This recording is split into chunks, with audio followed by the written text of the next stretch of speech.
नमस्कार. आज आपण बनवणार आहोत तांदूळ पुदिन्याच्या पापड्या. बघा किती खुसखुशीत आणि कुरकुरीत होतात.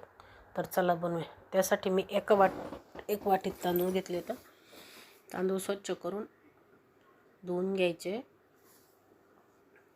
2 पाण्याने मी तांदूळ धुवून घेतले. त्याच्यामध्ये पाणी ठेवून रात्रभरासाठी भिजत ठेवलं. रात्रभर बघा आपले तांदूळ मस्त भिजले. तर आता तांदळातलं पाणी काढून घेऊ.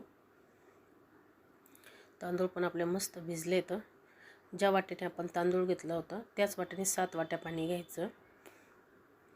पाणी गरम करण्यासाठी ठेवून देऊ.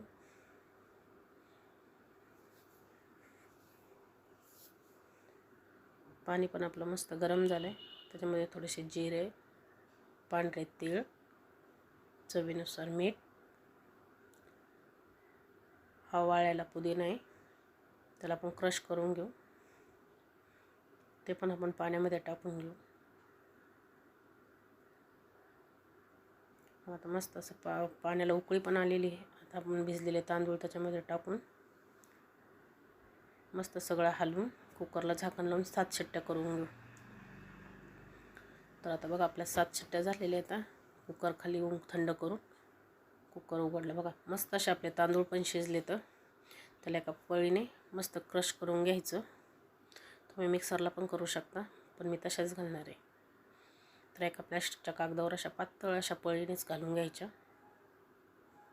एकदम झटपट होतात. सगळ्या पापड्या मी करून घेतल्यात. आता त्याला 1 दिवस उन्हामध्ये मस्त वाळवून घ्यायच्या. मग आता आपल्या पापड्या पण मस्त वाळल्यात उन्हात. आता एका कढईमध्ये तेल टाकून पापड्या तळून घेऊ.